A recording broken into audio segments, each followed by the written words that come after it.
everyone, welcome to my channel. Thank you for a lot of love on our last video. आज की video में मैं और मेरी मम्मी हम लोग कुछ ऐसे क्वेश्चंस डिस्कस करेंगे जो हमारे दिमाग में जनरली होते हैं, लेकिन हमें उसके आंसर्स नहीं पता होते या पता भी होते हैं तो उसमें कुछ क्लैरिटी नहीं मिल पाती है. So let's go ahead. हम आपसे ये पूछना चाहते हैं कि सर्दियों में स्किन इतनी ज़्यादा ड्राई हो जाती है, उसको स्मूथ करने के लिए क्या करना चाहिए? स्किन को किसी भी वेदर में स्मूथ करने के लिए आप सॉफ्ट और स्मूथ करने के लिए आप स्किन को एक्सफोलिएट करो. एक्सफोलिएट आप कैसे कर सकते हो? आप स्क्रब यूज कर सकते हो. आप जो भी स्क्रब यूज करते हो उसको आप एक दिन में कभी भी जब आप फर्स्ट फेस वॉश करो दिन में तो उसको 30 सेकेंड्स के लिए फेस पे ऐसे सर्कुलर मोशंस में आप मसाज करो. उसके बाद आप जैसे नॉर्मल फेस वॉश करते हो आप वैसे कर लो. आपके पास गुलाब जल है या कोई भी टोनर है तो आप वो टोनर लगाओ. उसको फिर मॉइस्चराइज करो, जो भी एक माइल्ड मॉइस्चराइजर, बहुत ज़्यादा स्ट्रॉन्ग नहीं होना चाहिए. स्ट्रॉन्ग मतलब उसमें बहुत ज़्यादा केमिकल्स ना हो, बहुत ज़्यादा फ्रेग्रेंस ना हो, अच्छी खुशबू है इस चीज़ को देख करके मॉइस्चराइजर नहीं लेना है. बहुत माइल्ड मॉइस्चराइजर है उसको आप यूज़ करो. और इस प्रैक्टिस को आप दिन में 2 बार करो. रोज 2 बार स्क्रब करना है ऐसा जरूरी नहीं है, लेकिन आपको क्लीनिंग, टोनिंग, मॉइस्चराइजिंग ये जरूर करनी है. और पूरी बॉडी में मॉइस्चराइजर लगाओ. जब आप सुबह नहा रहे हो उसके बाद पूरी बॉडी में मॉइस्चराइजर लगाओ. और अगर आप बाहर धूप में बैठ रहे हो क्योंकि उसमें अच्छा विटामिन डी मिलता है स्किन को, तो आप उसमें धूप में जाने से पहले आप सनस्क्रीन लगा सकते हो, क्योंकि इससे जो बहुत देर तक सन एक्सपोजर होता है उससे हमारी स्किन, वो भी नुकसान कर सकता है स्किन को, तो उससे हमारी स्किन पे एक लेयर बनी रहती है. तो आप सनस्क्रीन यूज कर सकते हो. और आप ढेर सारा पानी पियो, अच्छे से अपनी नींद पूरी करो. ये बहुत इंपॉर्टेंट है.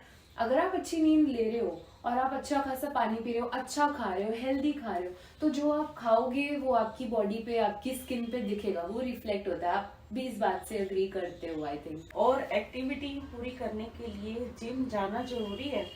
जैसे मैं सैर करती हूँ तो जिम जाना जरूरी होता है क्या सर?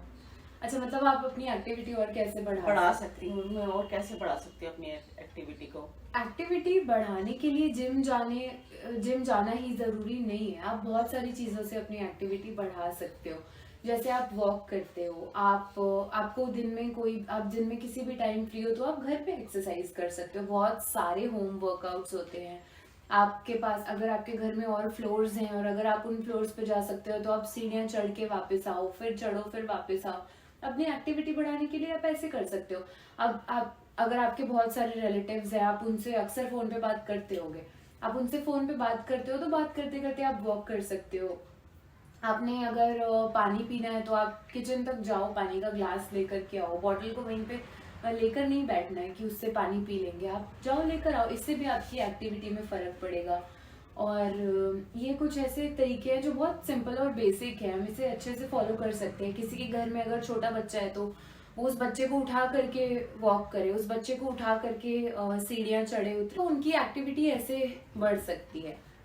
और गुड आइडिया, थैंक यू. और हम ये पूछ रहे थे आपसे कि डाइट फॉलो करना शुरू तो करते हैं मगर ढंग से फॉलो नहीं हो पाती है, बीच बीच में ब्रेक हो जाता है. तो उस ब्रेक के बाद आप वापस से उस डाइट पे आ जाते हो, अच्छे से फॉलो करते हो उसको? नहीं, इतना नहीं कर पाती. अच्छा, तो डाइट बहुत सारे लोगों के साथ ऐसे होता है कि जब वो डाइट को ही फॉलो करनी स्टार्ट करते हैं तो बीच में ब्रेक आ जाता है और उसके बाद बस वो ब्रेक ही चलते जाता है और वो वापस से कभी भी ट्रैक पे नहीं आ पाती. तो उसके लिए आप ऐसी डाइट के साथ स्टार्ट ही मत करो जिसमें बहुत सारे बड़े चेंजेस हो आपके लाइफस्टाइल में. जैसे आप जो नॉर्मल खाना खाते हो, जो अब आप डाइट फॉलो करने लगे तो उससे बिल्कुल अलग खाना खाने लग गए, ऐसे आप डाइट मत स्टार्ट करो. और डाइट एक बहुत फैंसी वर्ड है. आइडियली डाइट का मतलब होता है हम जो भी खा रहे हैं, लेकिन आजकल डाइट वर्ड को इस तरह से बना दिया गया है कि आप वेट लूज करने के लिए जो भी खा रहे हो वो है डाइट. नहीं, ऐसा नहीं है. आप जो भी नॉर्मल खाना खाते हो, आपको कोई फैंसी खाना स्टार्ट करने की जरूरत नहीं है पतले होने के लिए या वेट कम करने के लिए या मेंटेन करने के लिए, for that matter weight gain करने के लिए भी नहीं. आप जो खाना खा रहे हो उसके पोर्शंस कंट्रोल करो. जैसे आप ब्रेकफास्ट में मान लो 3 पराठे खा रहे हो तो आप उसको तीन पराठे आप रोज खाओ. 1 वीक आप देखो आपका वेट कैसा रह रहा है. अगर बढ़ रहा है और आपने कम करना है तो आप 3 से 2 पराठे पे आ सकते हो.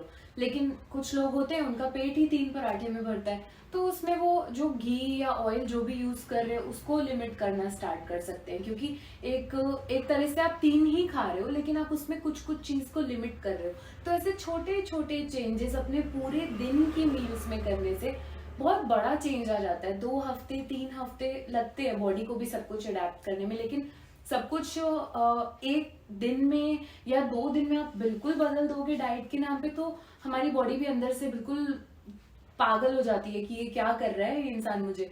तो ऐसे नहीं करना है, छोटे छोटे चेंजेस लाएंगे तो बड़े चेंजेस दिखेंगे, लेकिन टाइम लगता है और वो ज्यादा टाइम के लिए वेट रहेगा भी। अब कोई जैसे 3 पराठे तो बहुत कम लोग खाते हैं, कोई एक ही खाता है, तो उसी में वेट बढ़ा हुआ है, तो वो क्या करेगा? वो जितना अमाउंट उस पे घी या ऑयल का लगाता है वो कम कर सकता है। सेट करना पड़ेगा उसको। हाँ, उसको सेट करना पड़ेगा। और वो ये भी देखे कि वो एक पराठा ब्रेकफास्ट में तो खा रहा है, लेकिन पूरे दिन में क्या खा रहा है। अगर वो पूरे दिन में बहुत अजीब सी चीजें खा रहा है, सिर्फ बाहर का खाना खा रहा है और बिना देखे बिना समझे वो बस खाते जा रहा है, चाहे वो पराठा एक खा रहा है या हर चीज की लिमिटेड। हाँ, हर चीज को लिमिट में खाना है आपने, और घर का बना हुआ खाना ही प्रेफर करना है बाहर का, तो आपको बहुत अच्छे चेंजेस दिखेंगे। Thank you.